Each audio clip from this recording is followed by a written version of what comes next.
Hello, exiles and giant hunters. So, if you didn't see part one, I really screwed up putting together this bioreactor composter. Um, I didn't get it filled up with mulch fast enough. It's falling apart. The wind messed it up, and we've been using the compost bin inside the house and dragging the compost out here. But since it's not in here and not being covered with mulch, it's just making a big mess. So all that's getting taken care of today and tomorrow. I'm gonna take all this thing apart, and that's why I put like giant hunters as part of the channel. Who we are at this channel, me and the subscribers and my family, we're trying to conquer these things. I made a mistake. I'm owning up to my mistake, and I'm fixing this mess and taking care of it right now. So a bioreactor makes compost more quickly than normal compost piles. One of the compost piles you turn is faster, but it requires a lot more manual labor of turning it. So this is a compost pile that you don't have to do any work to turn it. No work after it's built, but the compost gets done relatively fast. The way it does is because there's no point that's more than a foot away from air. So I'm doing a slightly modified over the one Johnson Sue that couple made, one that suits me a little bit better. So this is a 1 foot-ish diameter tube, and I dug through the pile of mulch and compost here, so it's sitting on the ground, and then we're gonna bury that a little bit so it stays still. I had a big problem last time I tried this, but this thing kept falling over. So let's get it buried pretty high up here.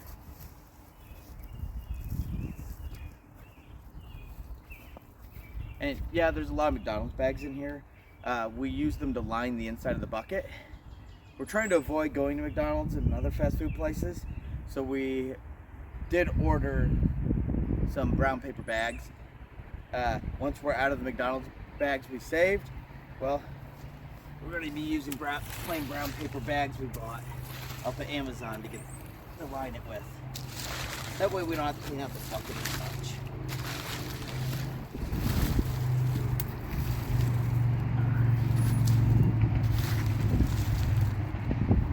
That's pretty stable. So now we got to work on the outside, which is this mess here.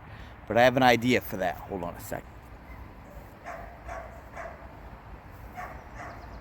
So the last time I took the fencing that's underneath here and made it into a circle, and then tried to put the landscaping fabric around the inside. This time I've weighted down ends, and I'm going to start with the landscaping fabric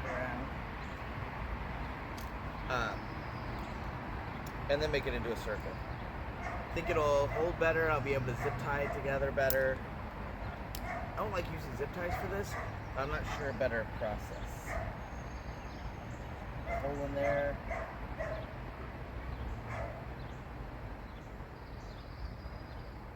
And since this one's in the corner, I'm going to put a zip tie going both directions.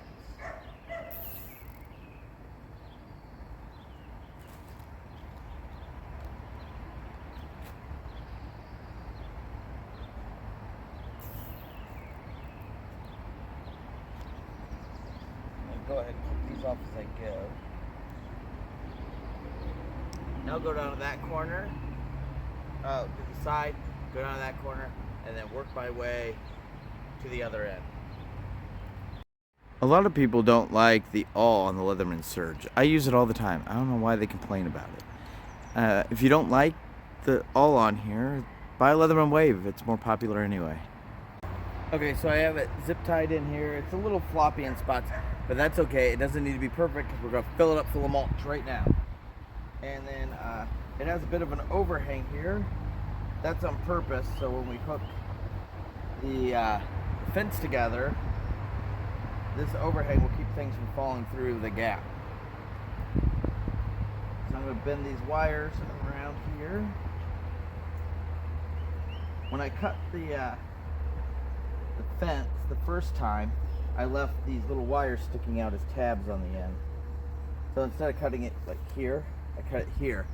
So I have this left over. That will hold this thing together while we fill it up. So let me get this all hooked together and I'll put it in place. Now let's see if I can get this thing picked up and over top of the center piece without knocking it over or making a giant mess. Oh, look at that. That worked pretty good. Tie it to the T-post here so it doesn't run off on me.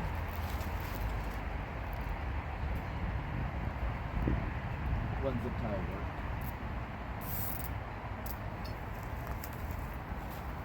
And yeah, there's some spillage out at the bottom, but we'll take care of that when we go to start filling it up. So that's the next step, is go get a bunch. Well, the valve stem broke off the wheel of the wheelbarrow here. It's a little, about halfway back from down the block with the mulch. Tire went flat. So, switched over to our folding cart and a tote. Because we're gonna get this project done. Next project, fixing the wheelbarrow. Gonna replace it with a foam filled or solid tire or something, so I don't have this problem anymore. But yeah, this is a cart recommended by Jack Spirko at the Survival Podcast. He calls it a carrying cart because the park he goes fishing in is filled with a bunch of upper middle class women.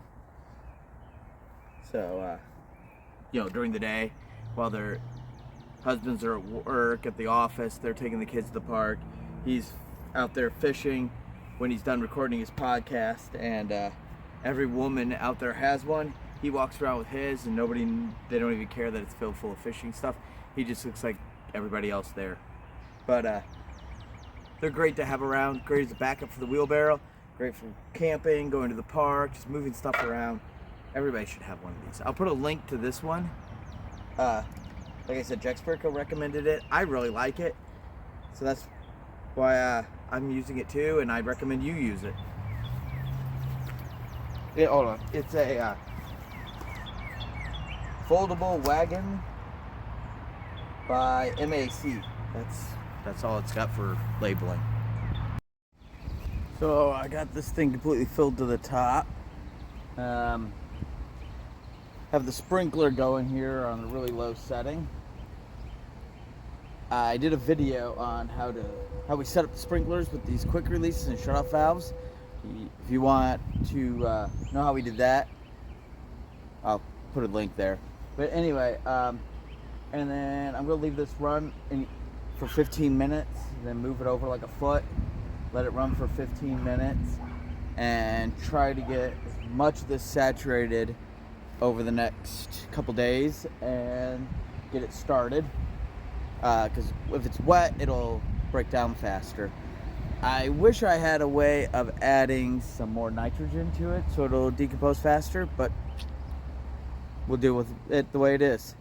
And if I did the math right, this will give us a little less than a cubic yard of compost to use in the garden and other places comes in 2 years hopefully, because next year, like I said earlier in the video, we plan on using this to plant potatoes all around and grow our potatoes all around it, and then we'll take it apart and use it as compost other places.